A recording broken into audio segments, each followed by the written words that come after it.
It's time to sit back, relax, and listen to Conversations with Joan. Conversations with Joan will inspire, motivate, and empower you. Live your best life now. Listen, learn, think, and decide. And now, here's your host, Joan Herman. Welcome to Change Your Attitude, Change Your Life's Conversations with Joan. I'm Joan Herman. Thanks for tuning in. Conversations with Joan focuses on topics that are important to your life, from health and wellness to professional development to personal well-being. Change makers join me to share their insights, tips, and strategies so you can thrive and live your best life now. Thank you for taking time for yourself, and thank you for letting us be a part of your life. Now, let's start talking. Is it possible to be a successful leader and a compassionate human being? Today's guest, Jim Blake, says not only is it possible, but it's the key to effective leadership. In his book, The Zen Executive, Jim creates a blueprint for enlightened leadership. He draws from ancient teachings to help us achieve personal and professional goals, overcome challenges, and take risks. Jim is the CEO of a 130-year-old global nonprofit and author of the book, The Zen Executive, Gems of Wisdom for Enlightened Leadership. Welcome, Jim. Thank you so much for joining us. Thank you so much for the opportunity to be here with you. Jim, integrating spiritual principles with executive leadership principles is probably more important today than ever before. Would you agree that what we're experiencing in the world, that this is really a good approach to achieving what we want to achieve? Actually, I do. And there's numerous reasons that I feel that way. But primarily, just as you alluded to, the sort of state of the world produces so much anxiety and stress for the typical individual that one of the ways leaders can have a tremendous influence is by removing that sort of stress and anxiety from the workplace. And you do that through compassionate leadership. You do that through being a supportive leader, creating an environment where associates can flourish, they can relax, they can feel heard, they have a sense of engagement. Because I think, as we all know, many of us who have worked in the workplace, when you have the opposite experience of that, you don't just leave it at the office at 5 o'clock. You often carry it home. It impacts how you interact with your family, your pets, your friends. I harken back to a time when I had a particularly difficult boss, and I was on call a lot on the weekend. I came up through information technology, so there was a lot of weekend call work. And I can remember every time I would see that name and number come up, I would have a physical reaction. And it's those kinds of things that just contribute to stress and anxiety and so forth. So leaders today really have a tremendous opportunity to break that cycle and provide a space where people don't have to carry so much stress and anxiety.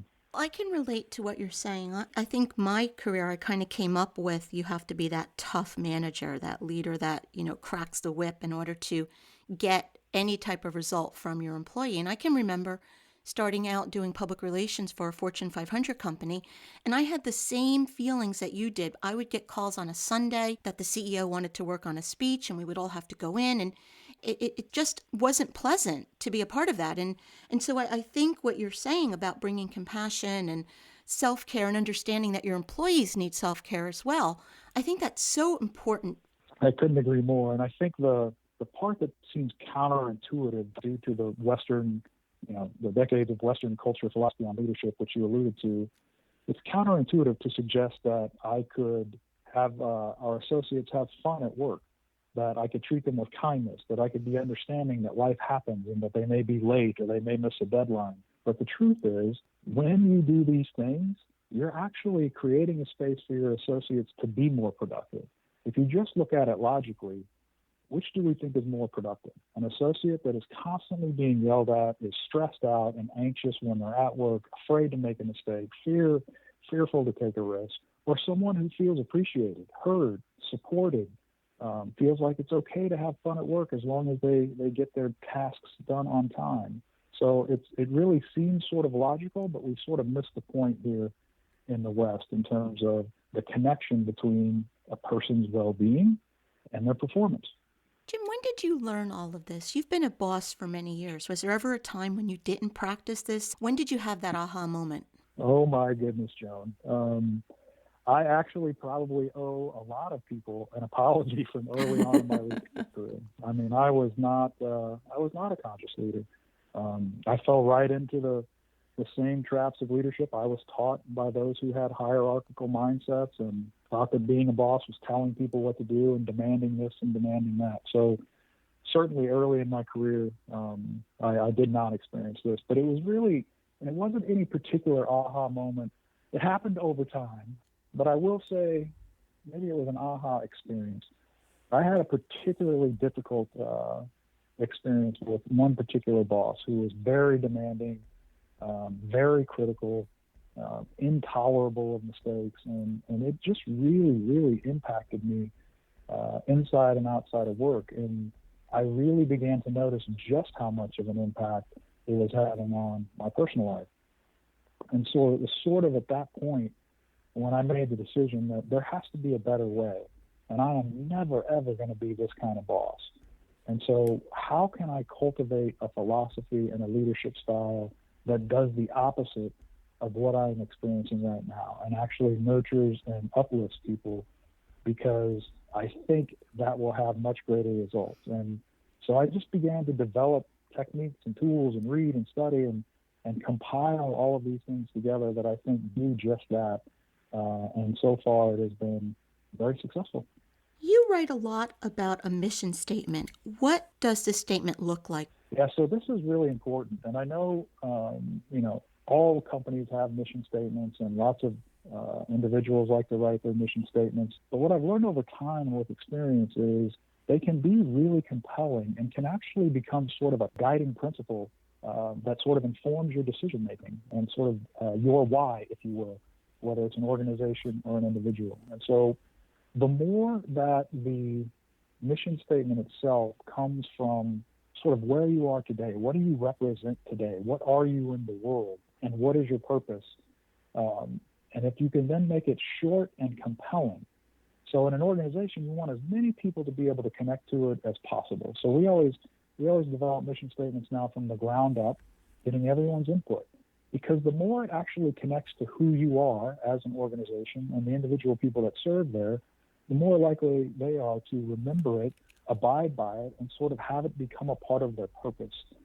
And so short, compelling, meaningful, really meaningful to everyone who is behind this, what ends up happening is that you end up with sort of a collective affirmation, if you will. It goes beyond just a mission statement and sort of becomes this thing that is bigger than all of us, but something we're all connected to and striving for. And so there have been cases like here where the mission statement we have is really, like I said, a sort of a guiding touchstone.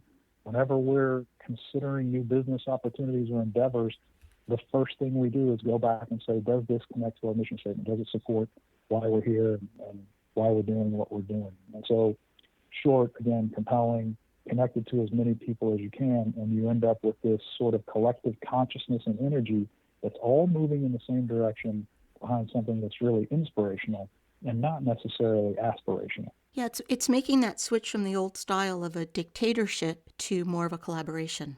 Yes, indeed. So for someone who's listening to us right now and he or she is an employee, and we're talking about the leaders and the things that they should be bringing to that role, if an employee doesn't have a boss who subscribes to the things that we're discussing here, how can that person navigate the environment that he or she may find himself in? Well, there's a lot in the book about just that, and it has a lot to do with your individual posture, so your inner posture in terms of your thoughts and emotions and how you manage those, and how those can help translate to what you're experiencing. So that's one thing. And then secondly, at any point in time where you can find courses, techniques, or offerings on some of the things we talk about in the book, and just bring those to the table at work, because bosses aren't necessarily going to do this work themselves. Leaders aren't, the ones that are not already on the path. And so a way you can sort of bring it in is to say, hey, I stumbled across this. I think it would be great for the team. Is there any way we could have this person come in, or we could attend this webinar together, or things of that nature? So you're subtly bringing it in as something for the overall team, and you hope that what is presented will rub off on not only the leader, but also the other associates on your team. But in terms of your ability to navigate a more corporate structure that doesn't sort of hold to these values, it really becomes about your own self-care. And so the state of your thoughts and emotions and how those can support you. And we talk a lot about those things in the book and some of the techniques you can use to help navigate a space like that. And so it really boils down to that every one of us has the opportunity to be a leader, and we lead by example. And so whether our boss is implementing any of these strategies, we each can, because we're going to, as you said, rub off on the people around us. That's a great observation and really an important point, because long before I came to the role I'm in now, I was in that spot. I was in a corporate world that was largely hierarchical in leadership, and of course very demanding and always wanting more and more, and the business was always held above the associates that were serving. And so I became a different kind of leader, and I began to lead my teams in my particular way, and I began to do my work in a particular way and interact with people in a particular way that suited sort of my belief system for how I wanted to be in the world. What that led to is I didn't always fit in. The good news is it got results. And so, people made fun of me and talked about my Zen style, which is sort of why the title of the book is what it is.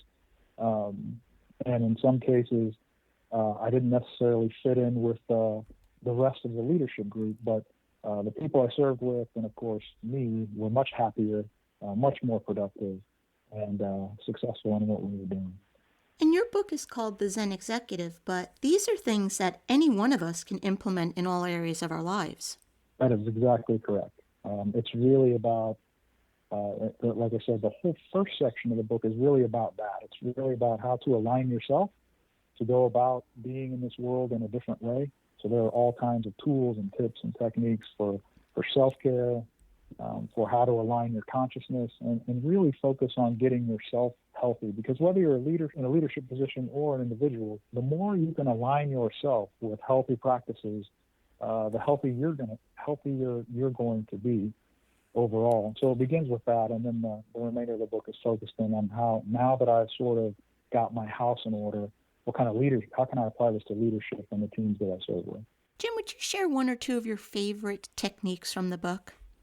Sure. I think there's a whole practice around really understanding how your thoughts and emotions impact your experience of the world. And I often refer to this as sort of the inner posture, but it's sort of, it's beginning to understand that you are not your thoughts. So every single one of us have this voice in our heads that is constantly chattering.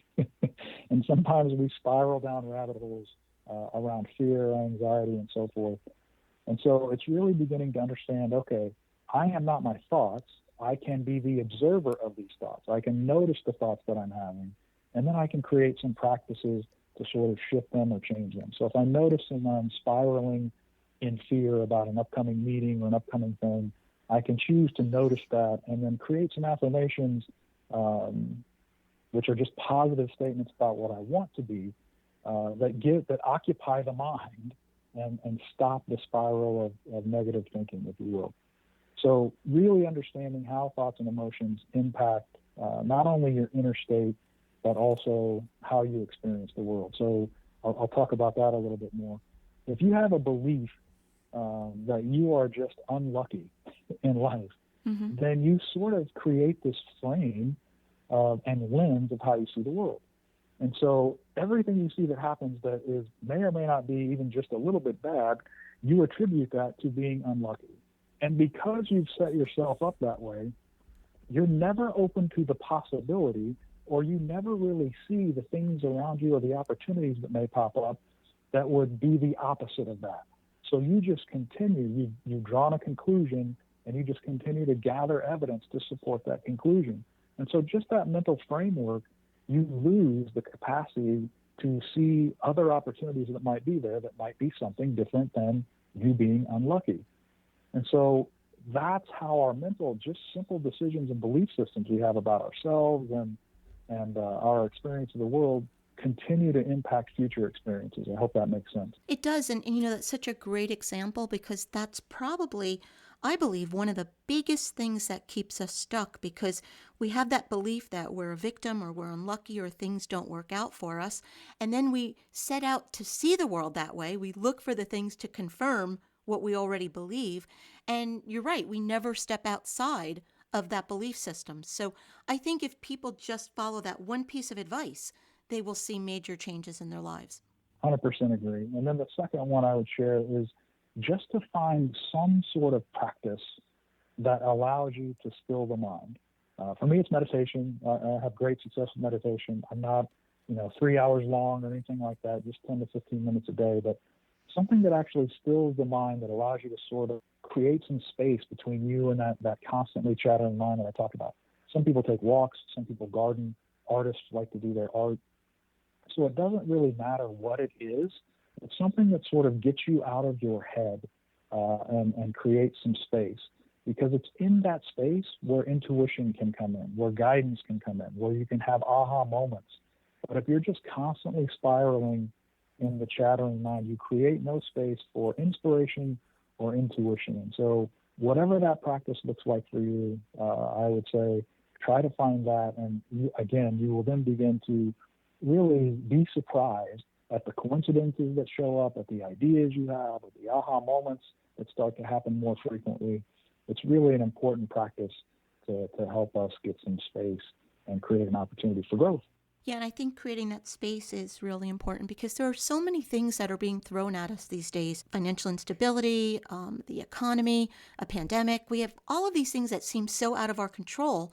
However, like you said, when we create that space, you then can have some creative thinking. You can navigate these challenges more effectively. And so I think that really is a great point, especially for what we're facing in today's world. 100% agree. If you could leave our listeners with any piece of advice, what would that be? I would say find books, resources, whatever you can. I'll tell you this, the most profound change for me, the most profound transformation for me of all the things I talk about is self-acceptance and self-worth. Work on those two things. We are all so hard on ourselves and such critics of everything in our experience. And it makes it really difficult to see the unlimited potential that we may have, or see even the smallest potential we may have, because we have this struggle in terms of our own self-worth and our own self-acceptance. And there's this societal pressure to conform at all times and in all things, and to worry so much about what they think. And so my invitation is to really begin to explore that, really begin to explore within yourself where you may be feeling pressure to conform to this, that, or the other, to behave a certain way, to have a certain job, to dress a particular way, because each and every one of us are unique and individual expressions that will only occur once in the universe. And the idea is to be authentic in that individual expression. In fact, I would argue that's your superpower, is your unique presence and your unique gifts in the world no one else has. And so getting to a place where you can be at peace with that and begin to express that authentically really changes everything. It really opens you up to, I'm going to go so far as to say, you begin, once you have those things in place where you're really beginning to accept yourself as you are, and you really believe that you are worthy, you'll begin to start to get a lot of clarity about what your purpose is and direction where you want to be, and you'll start to feel good about that. And it may not conform to your friends or your family's ideas, but you'll be way happier, and you sort of align, I guess I would say, with the universal energy. It aligns with you when you are authentically you. And so coincidences happen, and the right place and the right time experiences happen a lot more. Meeting the right people happen a lot more. It's when we try to be something we're not that we sort of struggle against the energy that we came here to bring, each of us individually. Does that make sense? It doesn't. And, you know, there's one point that I was wrapping up, but there is a point that I want to bring up that you mentioned. You were talking about the way we feel about ourselves. Do you think, in addition to the old philosophy of how we think a leader should be, do you think the people that are the toughest leaders, and not in a good way, the people that really crack down on their employees and run a tight ship, so to speak, do you think it's because those people really are not comfortable with who they are? They have a lack of self-esteem. Do you think that's how it manifests? I think it can, for sure. I would argue, much as you're saying, that a good portion of poor leaders is based on ego and something that is missing in them. And so they are exerting the only power and authority that they can, and they're doing it in a not so positive way. The sad part is they could do that in a much more positive way that really impacts and changes lives. I would also say, though, that some folks are just ignorant, meaning, and when I say ignorant, I don't mean in a really bad way. I mean, they just haven't been taught that there's a different way. They were brought up in a particular school of leadership. This is the way they were led. It's the way they've been taught to lead. It's the way they've always led. And they haven't had any access to sort of any of the new practices and approaches. And, you know, I think there's at least a small portion of leaders that, given some of the techniques and tools that are out there, would change. And especially once they began to see the results and how it can often be more effective than what they're doing today. And you can get those tools in Jim's book, The Zen Executive, Gems of Wisdom for Enlightened Leadership. If you'd like to learn more about Jim and his work, you can visit IamJimBlake.com. Jim, thank you so much for joining us. I have really enjoyed this conversation. It was truly my pleasure, and thank you again so much for the honor and privilege to be with you, and congratulations on all of your success. Thank you for joining us. I hope you found the show informative. At Change Your Attitude, Change Your Life, we believe that knowledge is power. Take what you've learned, apply it, and live your best life now. Remember that the information provided is the opinion of our guest and should never replace the advice of a professional who knows your personal situation. If you'd like more information, visit our website, cyacyl.com. That stands for Change Your Attitude, Change Your Life. While on our site, listen to past shows on demand, read the digital magazine, sign up for our mailing list, and be sure to follow the show on social media. Until next time, this is Joan Herman. Thanks for tuning in.